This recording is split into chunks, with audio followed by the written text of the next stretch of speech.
commercial windows and doors. One of our largest advertising pieces that you can look at right now is if you walk outside these doors and look at Mercedes-Benz Stadium, those are our windows. And if you flew here through Hartsfield-Jackson Airport, those are our windows.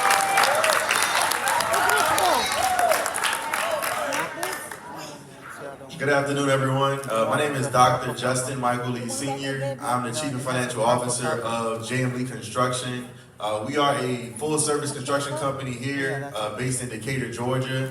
We are currently licensed in 4 states, but we hold a national NASCAR license with unlimited contract capability. We are focused primarily on expanding our commercial business. We're currently 70% commercial, 30% residential. We self-perform all carpentry, so we don't sub out any drywall, flooring, paint, tile, really anything that you could think of that goes under just a general building permit. Like I said, we're here in the South currently and looking to expand, so happy to meet everyone. Good afternoon, everybody. My name is Bryson Barnes. I'm the president of Bryson Constructors. My dad was the guy who was up here talking about kicking ass. Second generation. Blessed to be here. I'm glad this has been a great conference so far. Hopefully we continue to shed some light.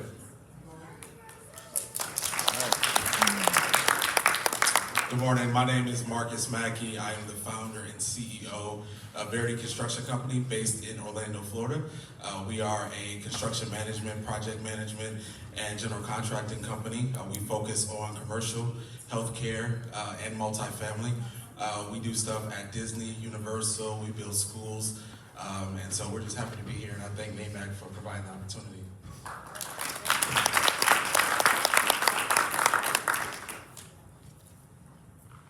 Good afternoon, Hugo Waparocha, President and owner of Diamond Disc International Construction Tools and Equipment, and also Diamond Disc International Construction Tools and Equipment Management Company, based in Wisconsin.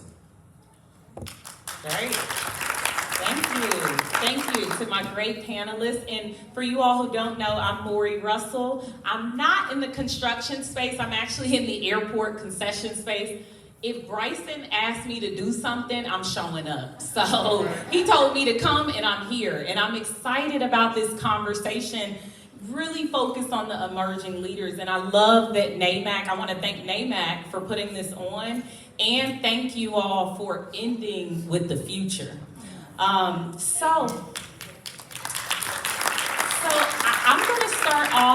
to start off with a question to you, Bryson, in regards to really sharing your perspective of, I know I asked your dad the question in regards to you recently becoming the new president of Bryson Construction.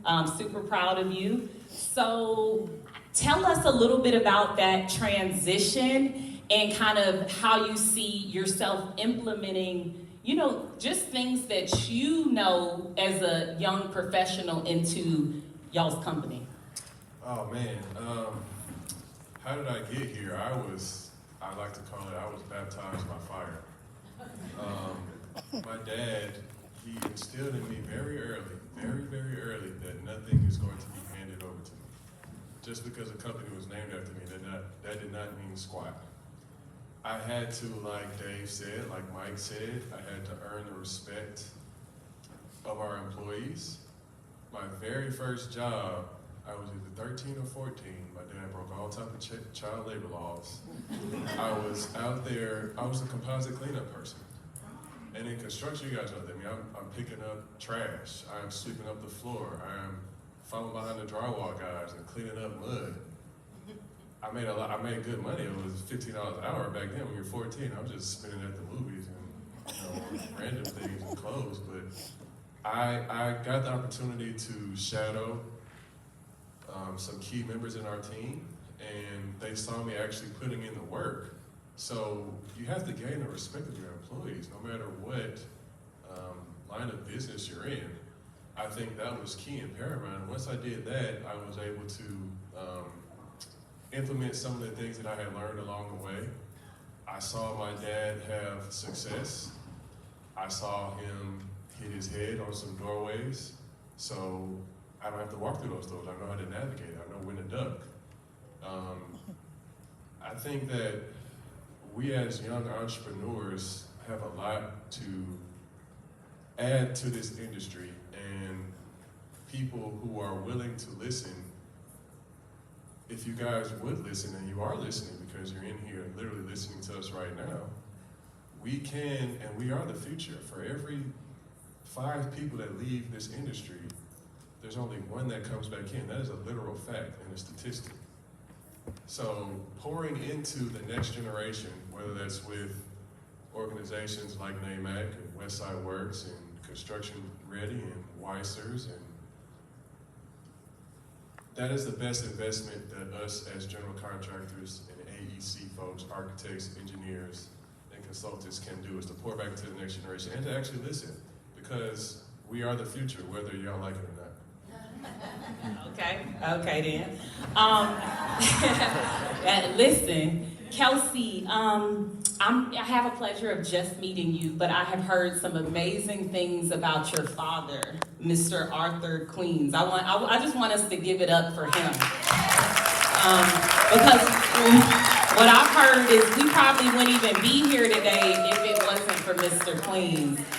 And I want to follow, Kelsey, I know that what you told me is that you became the CEO of your company back in 2013, but your dad held tight reins with making sure really until his last days he was running the company. Absolutely. So, Mr. Barnes kind of touched on it in the session before. Nobody can be more driven for your success than you are. And when my dad was alive, I didn't always take advantage of that fact. And sometimes I took things for granted. I will say that coming through the ranks. I believe, just like we heard in the session before, that it's best to go work somewhere else before you come into the family business. And that's exactly what happened to me. I saw my dad when he decided to start this business because he couldn't get a job, because he was told he was overqualified. He decided, well, let me go into business for myself. And just like Mr. Moody, his first project was that Underground Atlanta project. And he had 2 days to do it. Well, I'm sorry, he had a week to do it. And after 2 days, he went back and said, we're complete, what else do you need? And that's what put EGM on the map. So one, not only did he have the qualifications to do it, he was able to execute. And I think that's something that we have to remember, to never bite off more than we can chew. And whatever you say you're going to do, you need to be able to do it. So anyway, back to my father. He would drive our 1980 motorhome from here to Maryland to get material, because people here in Atlanta wouldn't sell him material. He didn't have those relationships that are important to develop yet. And so if you know anything about downtown Atlanta, which we're all sitting in, parking a motorhome to walk to City Hall, which is what you had to do to turn in a bid back in the day, by a certain time and get your little name logged in. How great is it that we have innovation that you can email your bids? Those are the struggles that my dad went through. And so because of that, I said, I want no parts of it. I don't want to be an entrepreneur. I don't want to be in this business. I'm going to college and I'm going to get my degree and I'm going to be a teacher. And that is what I did for 8 years. And it took one administration that I didn't like the way that leader was leading things to say, let me go see what this family business is about. And so I went in there and I came in as a receptionist. And so I was answering the phones, and I moved up and dabbled in some accounting, and I said, well, let me go get more qualifications, because you have to gain the respect of your team. So I went and got my executive MBA, and I sat there, and I have family members that have been in this thing with my dad since he started in '86. I didn't come in 2006, but he saw enough in me to say, she's the one. She's the person to be able to move it forward. So yes, he turned the reins over to me as CEO in 2012, but he never let go until the day he went home. And I appreciate his mentorship, and I appreciate him still being involved. And if I could have him today, Bryson, you'll soon learn, please come back, because this is a tough seat to sit in, but we got it. He told me before he died, you got this. And so take advantage of the time that you have. If you have a mentor that you're talking to, if you still have your father, of course, take advantage of those moments and welcome the mentorship. Even though sometimes it gets on our nerves because they have some old school ideas, there's some things that they're telling us that you just can't steer away from. There are some old school things that helps move business forward, and we have to remember to listen to that, even with our new innovations. Thank you, Kelsey. And now we see why her dad put her in the position he did in 2012. So Justin, I know you asked that question earlier before in regards to being first generation, right? And you having a son and thinking about the future for him. Can you share with us, I don't know much about your company, but I want you to share with us, just being the first to do it in your family, what are some of the strategies you're using to get ahead? And what are some of the hurdles that you've been having to go through to overcome? Okay, well, that's definitely an amazing question. I think for me, the strategy I took was really, how do I educate myself on all aspects of the business, right? So when I graduated from Morehouse, I immediately entered corporate America after 2 weeks of graduation, right? Went straight into corporate America. I worked there 6.5 years. I just actually retired this past February, right? But I looked at it in the sense of, I'm gonna work in the industry that I wanna learn. Yeah, I did retire 6 years, yeah. Why are you looking like that? Yeah, I'm 27, I'm retired. But I'm gonna tell you how, right? So I worked, but I used the corporate strategy to learn, right? So I wanted to know how it felt to have the hard boss, how it felt to have pressure for deadlines, at times to not necessarily be compensated for the true work that I'm doing. I was doing 80-hour weeks in consulting. You get what I'm saying? There's no salary, so this is just what it is, right? So as I matriculated through corporate, I realized that this is not what I wanted to do much longer, and I wanted to do real estate. So my mother was a real estate broker, and I'm fortunately to be from New Orleans, right? So I was 7 when Katrina came. I lost my home, and then at that point, I had to learn how to become a contractor. I had to learn how to demo our house. My brother and I demoed. I learned how to hang drywall, everything. But I didn't really like it. I had to do it. It's a difference when you are doing it because you have to, because there's no contractors in the city, or the ones that's there scamming for insurance, or you just doing what you have to do. Mama Violent told me, do this, boy. So that's what I did. It was just a thing that kind of always stuck with me. So I didn't necessarily like construction because of how I had to do it. But after a while, I said, you know what? I'm going to look into it. So corporate, it had opportunity for me to build out the retail stores. I worked for a company called Cox Communications. So we're like a cable company in the South. I grew up in New Orleans. We had Cox. Here we have Xfinity, right? So I became a program manager there, and I built out the stores where I had to deal with local GCs. And from there, I said, oh, this is definitely a very cool thing. I like how it works. It seems like you pretty much are the middleman, but getting paid to manage. I said, oh, this is what I do already at corporate. I can do this for myself. So I went back to school, obtained my executive MBA from LSU. Of course, the company paid for it. And from there, I was able to go through and make things happen. Construction, I wanted to get into it from a really residential side, but commercial just fell in my lap. So my first project was the Neo's Creole Cuisine. It was H.J. Russell owned building. At this time I was 22, and one of my friends from school in New Orleans was like, hey, we're building a restaurant, can you help us? We just seen your Instagram post, you got your GC license. I said, yeah, sure. I know how to read plans. At the time, I didn't know residential and commercial plans were different. Totally different. Same thing, but different. Y'all know what I mean.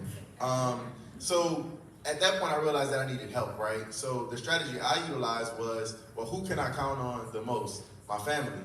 So my brother also went to Morehouse with me, also is a member of Omega Psi Phi with me as well, and just utilized my network to kind of build a company.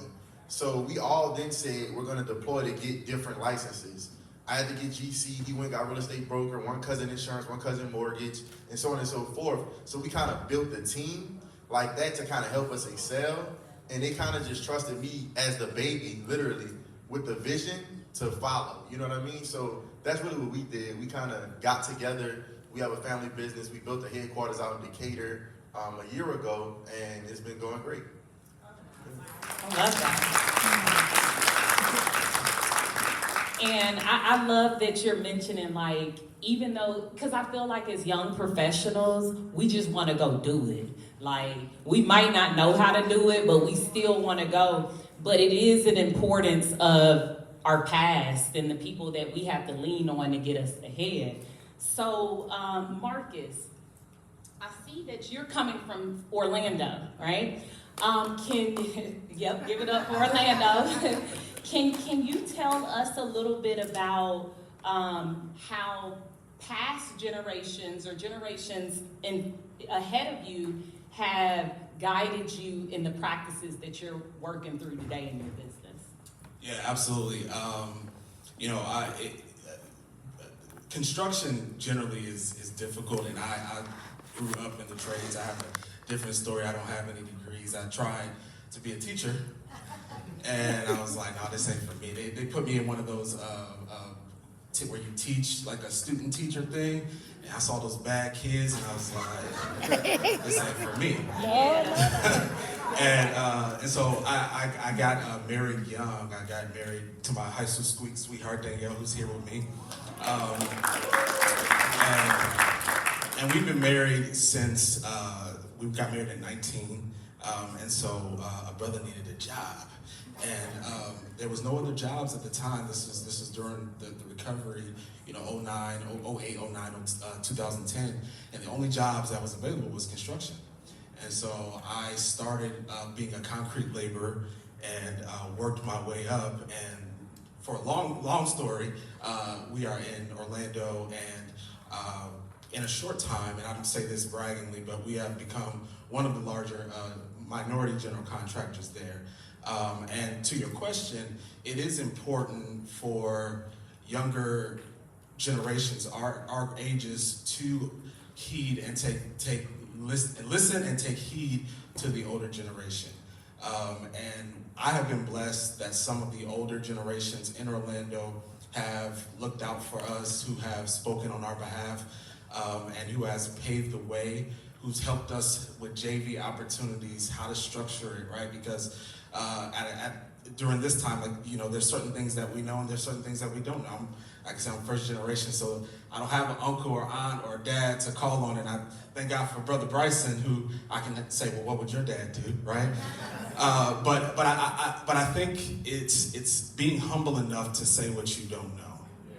And one of the mentors that's in Orlando said, son, listen, I've been young before, and I'm old. You're young, and you've never been old.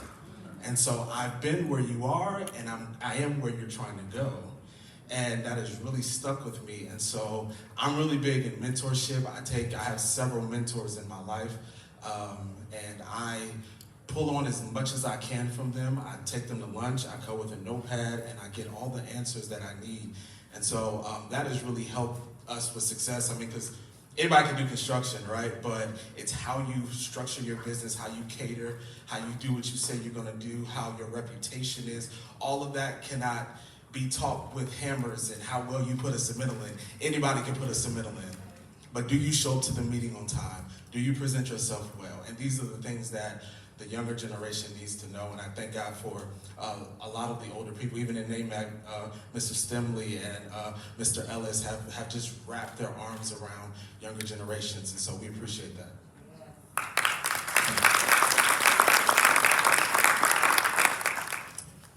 Thank you, and major shout out to, the more seasoned professionals that help us. Like, we need that, and I'm so grateful for those ahead of me that have guided. So now we're gonna move to Ugo, and what I wanna ask you is, how do you balance maintaining traditional construction practices with the need for innovation in today's time? Great question. Well, first of all, I want to give a round of applause for this amazing, extraordinary, our future generation. So they literally just told me about 5 minutes ago they wanted to get an older, much older face up here, older generation that told me to get up here. So, but no, the great question. So we started this business 17 years ago, and I'm going to circle back to that question a little roundabout fashion. But I think what I tell every entrepreneur, anybody getting into business, is know your industry. Talk about, understand your industry, understand where that industry is going, understand what your value proposition is to that industry. And as you know that, let that dictate as far as how do you position yourself. A lot of times you want to say, well, I don't care what you do, whether you're cleaning business, if you're engineering, cutting, professional concrete cutting, masonry work, know your craft, but also know the industry. Because the industry evolves. I know during the pandemic, the adage became pivot. Everybody was saying pivot. And I did a couple of stuff because I got tired of hearing it. I was like, pivoting is great, but I think a lot of us played basketball. You understand that when you pivot, you do what? You keep what? One of them has got to stay put where it's at, right? And so when you pivot, unless you're traveling or something, you stay in one position. So one thing I told me, and I've said in a lot of different articles, was don't pivot, evolve, grow. Every one of us, that grew through this pandemic, whether it's our business, our parents' business, the past generation, we evolved. What are one or two things that you've done differently? So, kind of a long way back to your question, but to me, when you're understanding the industry and not just where it's at, but make sure that you're going to, obviously NAMC is an amazing repository of resources. We've got an amazing president, Wendell Stemley, this guy is like the archives. This guy is a historical Smithsonian over there. When you sit back and just learn from him, and then all of the other, obviously, with the panel of members that we have, but learning from them, but also looking at that of where the industry is going. Not just NAMC. Go to trade associations. Whatever industry that you're at, make sure that 2 or 3 or 4 times a year you're going to major industry events, because that way you pick up and say, hey, I do this, but I see the industry's going there. And it might make sense for me to start can't invest in everything, but invest in 1 or 2 or 3 things because you know where the industry's going. The other smart thing, and I'll try to wrap this up. The other thing is you can't do everything. And success is not about, you're looking at second generation, third generation, second generation. Success here, we don't have, let's be honest about that. I'm the president of the Wisconsin chapter. We don't have many of the most successful black construction-owned firms here today, gone tomorrow. You don't have that much second, so I really, really applaud that, but I say that to say, when you look at innovation, don't take huge leaps. One of my mentors told me a long time ago, success is not about taking huge leaps, because even if you make that leap, how much did you put at sacrifice? We heard somebody earlier talk about debt and so forth, never being in debt. If you put your business, if you put your house, if you put your savings.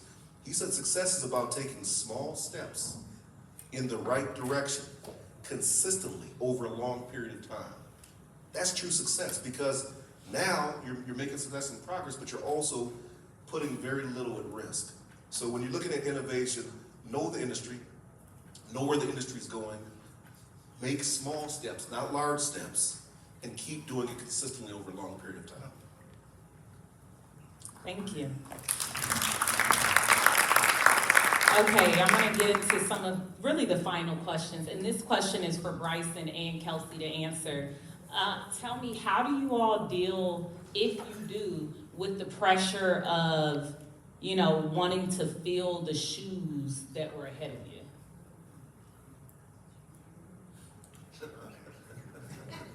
So I kind of touched on this yesterday. What was I doing yesterday? Oh, at the Women in Construction Luncheon. Yes, we have, well, I'll let him speak for himself, but I had an awesome father who did a lot of trailblazing, not just for our company, but as you've heard, very involved in this organization because he wanted success for all minorities in this space, whatever it took, sometimes even at the sacrifice of our own company, which was why my family was a little bit upset with NAMC for a while, but we understand now the drive and why he did what we did so that we all can be in this room and we all can have success. So filling those shoes, I have set my own bar, and I take the products of my dad, because no person is perfect. So I take the products of my dad that I know were great, and there are very many pieces, and then I have my own puzzle that I'm adding my pieces to, and we make one happy puzzle. So yeah, those are big shoes, but I got my own high heels, and EGM is gonna move forward in my shoes. Oh, man. Look, set your own bar, Set right? your own bar. I'm still in that.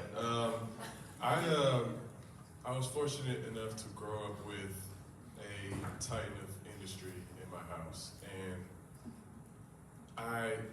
when I was growing up, I never looked at him as such. He was just my dad, and the things that I saw him do were somewhat standard, if that makes sense. Like I saw him do amazing, great things, but that was just the standard. So for me, it's not necessarily having big shoes to fill, it's just I need to maintain that standard, but at the same time, grow it in the way that he's trained me to grow the business. I think learning patience and maintaining patience and using your discernment and wisdom in all things is paramount. I've seen him hit his head, like I said, on some doorway, so I'm fortunate enough to not have to be forced to go through that doorway. There are projects that he's taken on that could have took us out, but I saw what he did to keep the business afloat and make certain sacrifices to do so. Our company is big on lifting as we build, which is something that I think a lot of minority businesses, I don't want to say are shying away from, but we have to leave the door open. We can't close the door behind us. And that's what my dad did for me. That's what he's done for a lot of minority contractors out there. That's what Mr. Queen has done, which Kelsey just talked about. It's not so much pressure, this is what I've been called to do. And that's what I feel in my heart for any other young entrepreneurs out there. If you do not, you have to get real with yourself. Is this something that you're supposed to do? Is it something that you can take on? Is it something that you really feel in your heart? And think about it, spend some time in prayer. I'm telling you right now, and wait on the answer. Because this is not for the faint of heart. It's not. And learning that from him and seeing that example, again, he was just my dad, so it was the standard. The standard of excellence is what was in my house.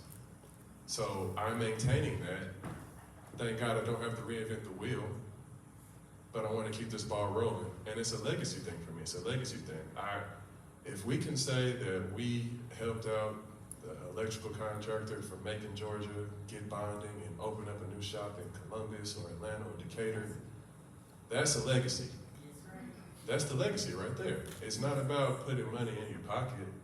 It's about helping out the community. That's what NAMC is about. And I was talking to a young lady yesterday, and I asked her, she's a seasoned veteran, she's been doing this for a while.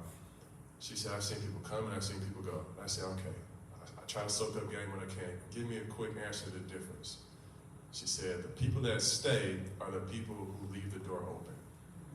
And the people that are gone, that try to close the door behind them.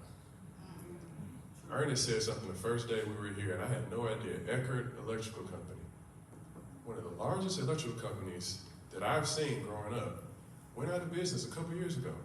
Had contracts out the wazoo, 300-something electricians. They had no succession plan. Just closed their doors. That's crazy. I couldn't fathom it. I couldn't understand it. But now I see, if you don't have a succession plan, if you don't have something in place for the next generation, whether it was Mr. Eckert's son or Mr. Eckert's niece, or even if somebody like Dave is saying that is just in the organization, that company was big enough to maintain and employ people. It's a travesty that they're no longer around. So I think as far as the question, Maury, legacy is what I'm trying to maintain, and I don't feel any pressure. I really don't. Honestly, God, I don't feel any pressure. I just want to do the right thing, and we will be rewarded for it in the end. It's good. That's good. And remembering God made us all individuals. I think sometimes the more you try to, fill in somebody's footsteps, the more difficult it becomes for you. Did you? As a follow-up, when I was saying that my dad's an advocate for NAMC, Mr. Stimley, after the last session and before this one, he came up to me. I don't know who was in the room earlier, but the question was asked, how many subcontractors did we have here? The people that are the boots on the ground, the people that are self-performing the work. And there were 2, maybe 3 of us that raised our hand. My dad did not have a formal college education. He was a high school graduate. And so he believed in education, which is why he made sure I had one, and he believed in a trained workforce. So in his honor last year, we established the Arthur J. Queen Institute, to train glazers to do what we do, because there is no school for them. There's MEP school, there's general contractor schools, but there's no one that's focusing on particular trades. So we're starting with glazing, and we hope to continue to grow to other different trades so that we can get trained workforce, so we can have more subcontractors. Because although we love our GCs and although we love our construction management, there are people that are good with their hands and they can make an excellent career learning a trade. So that's what we represent, the subcontractor space. Okay, we're down to our last 3 minutes before we take questions from the audience, so you all get ready for that. Marcus, I just wanted to follow up on, you know how you said you have many mentors, and even the question about the past generations. Where, and I want to make sure I'm asking this the correct way, where do you find the balance, or where have you experienced maybe a mentor giving you some advice that you've had to say, that's good advice, but I'm gonna have to do this? That's a very good question. I think that everybody starts at different places, and everybody's journey is different. And so, you know, I'll give you an example. Me and Dr. Lee here are first generation contractors, right? And so the problems that we deal with may be similar, but they're also different as it relates to, you know, Bryson and Ms. Kelsey down there, because we all start at different places.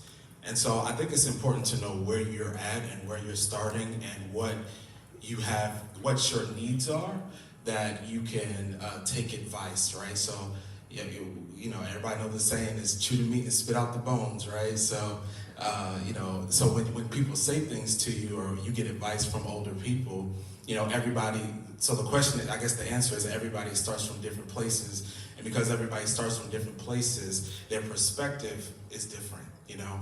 So other people, you know, we started in private sectors. We started in retail. We didn't start, you know, I was in business for 1.5 years before I even had a certification. So I started at a different place, and I had to learn all the certifications and who I needed to be and all that. So I think it's important that as we're getting advice is from older people and from those that have been in the industry for a long time, know where you are and know where they have started from, and chew the meat and spit out the bones. Okay, last questions, and I want this to be answered by Justin and Ugo, is what's the best piece of advice that you've received that you'd like to share with the crowd?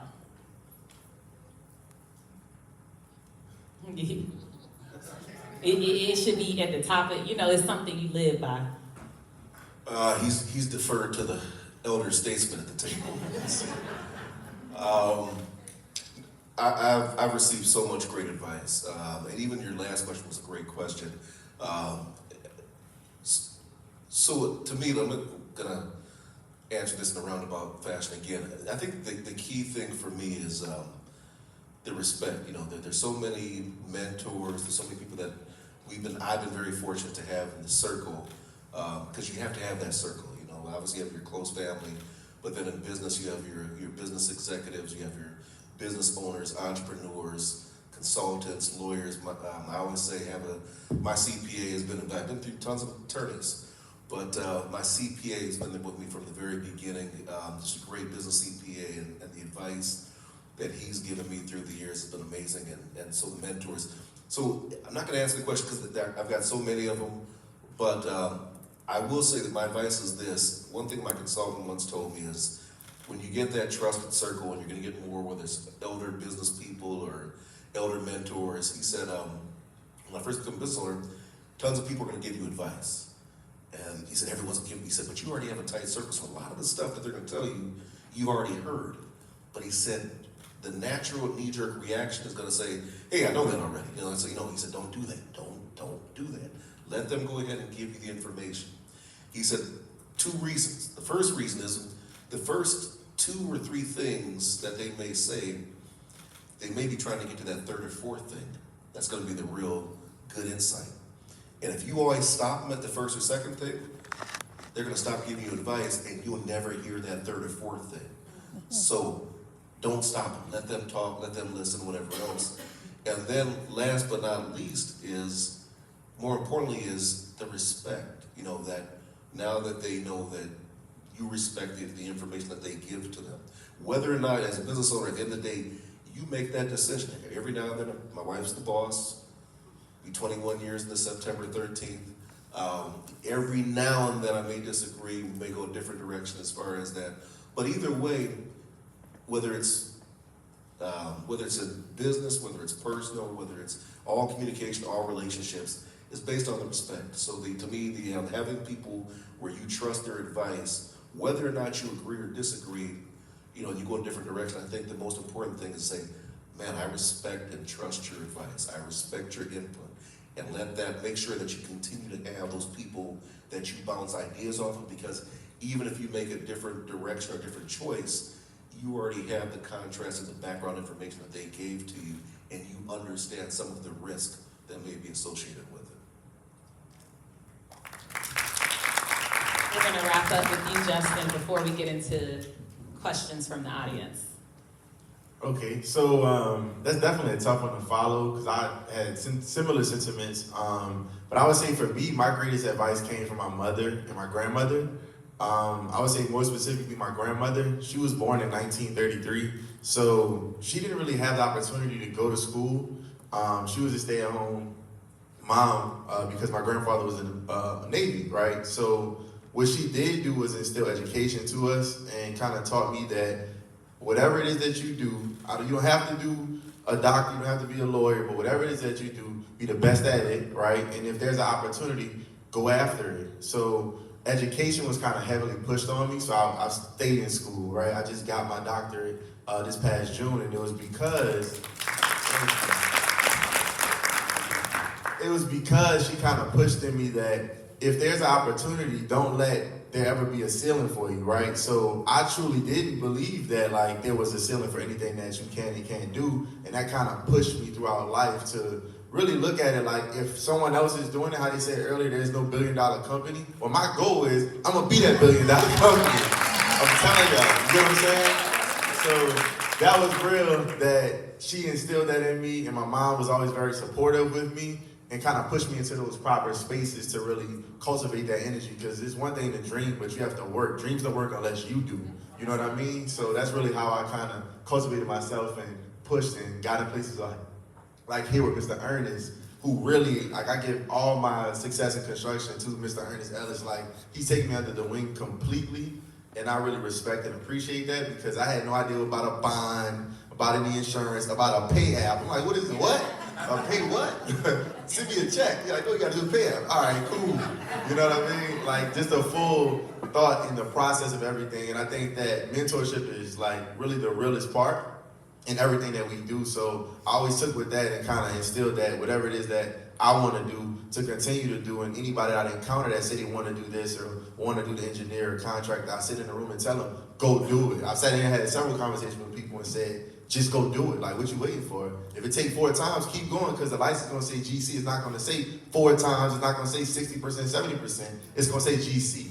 So that was my biggest advice. Hey, y'all are filming this, right? Please stamp Justin Lee, billionaire. Okay, so questions from the audience. I'm going to bring y'all the mic. I know we, okay. Okay, you got it?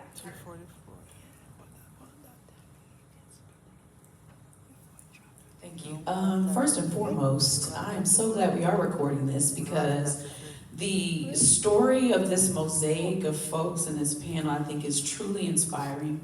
I'm a little bit emotional just because I think that is really important for young people of color, Black folks especially, to see what you can become, whether you are first generation building a legacy or whether you are taking the reins from those who came before you, and of course, we go with those who have been in business for quite some time and can shed some light on, the peaks and valleys. Here's my question. So when we look at, and this is, an aside with regard to the state of the world, we're in a microwave society.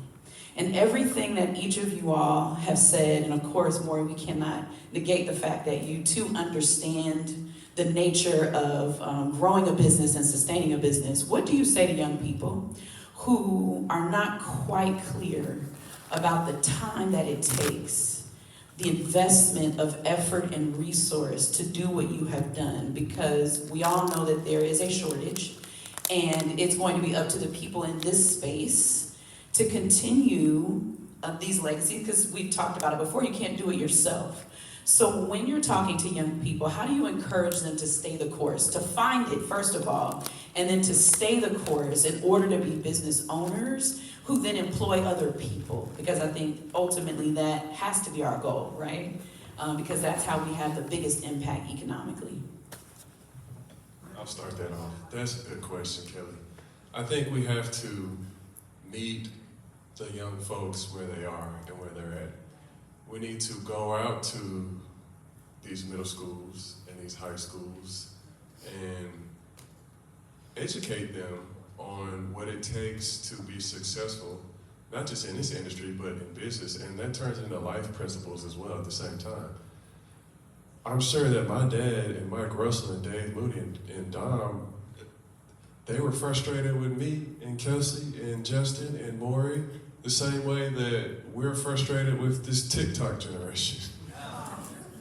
I'm serious. We have to meet them where they are. Times are changing. And that's just the evolution of life. There's nothing we can do about it except try to adapt, because if we don't have them, like if Mike didn't have his sons, if Jerome didn't have Maury, if HJ didn't have Jerome, Mike, and what's your aunt's name? Danada, then where would Russell be? He went to them and he trained them up, understanding that their thought process was different. So we need to do the same to the next generation. And be patient. Understand that they think differently. Understand that they have bolder ideas. And we just have to adapt with them because they are the future. And again, there's nothing that we can do about it. Agreed, and like you said, Bryson, you and I partnered, we went over here to Mercedes-Benz, and I think that was awesome. Was that construction ready? They brought some middle schoolers from Clayton County, maybe 100 or so kids, and they had all of the minority contractors that worked on that stadium in different places. So the concrete person was there, and Bryson was there. We were near the glass wall, and we got to actually immerse those children in what we do. And so that made them interesting. You know, I had boys that were walking up to me and my husband like, oh, can I grab the suction cup? They didn't even know about glass and glazing. So I think exposure, like you said, to the middle schools, to the high schools, letting these children know, and for lack of better words, we have to make construction sexy. They like playing video games. So in our industry, now we have a glass robot that sets glass, but guess what? You have to be good with a joystick. So I can find somebody that's a gamer that probably can work the heck out of that machine and now have a career doing something that they love to do. So it's innovation, it's exposure that will help and grow our industry.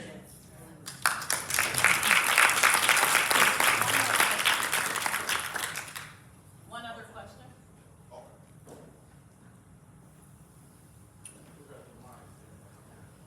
My name's Tiara. Just a quick question. I actually work for a larger GC here in Atlanta, and my question is about what is your approach to talent? So being in Atlanta, it's a hotbed for a lot of construction companies, and actually getting talent to come to your organization and stay at your organization. So we are struggling a lot with retention of talent, and standing at a career fair is just not going to get it. So what is your strategy, and how have you changed your strategy from your legacy? And if you have a new construction company, how are you doing it differently? So I'll take that one. Talent is hard. Finding the right people is hard. And I think earlier that one of the panelists said that is trial and error. We have down in Orlando, a lot of the kids that come out of school, they don't want to work for the small black GC, you know. They want to work for the Balfour Beatties and the Turners and Whiting Turners, and so it's difficult. And you know, we have some, you know, people that come out of school and they work for us, but when we started getting an uptick, I was trying to find people that would work and, you know, some didn't want to work, and that's a generational thing. You know, some were like, I just don't feel like it and all that. And so what I did was I went to the local pastors and I said, who in your congregation that just needs an opportunity? Because I can take the heart. If you have a good heart, I can train you how to do submittals. I can train you how to do anything else. And we got 3 African American guys that still work for us. One guy, I interviewed him, and he was so excited to work. I asked him if he had any background, and he kind of was like, yeah. You know. I asked him, well, what's your background? He said, I got a firearm charge. I said, good. I said, because if people owe me money, I know who to go to. Say amen, somebody. And he lifted, and he has never missed a day of work. He did not have a car. He was riding his bike to work. He has 3 cars now. He started at $20 an hour. He's at $27 an hour. And I think it's about taking those that have the heart. You can teach them how to do anything. And I think that's what makes companies like ours so unique, because, you know, the straight and narrow, or those that come right out of school, you know, it's difficult because they have an expectation. But I think what we're building as minority contractors, you know, a lot of our people are not exposed to project management. They're not exposed to that because they don't tell us about that. We don't know about that. And to your point, we got to make it sexy. But I think we also have to take those that have the heart. They may not have the qualifications, but if they got the heart and the willingness, then you can do a whole lot with that. So.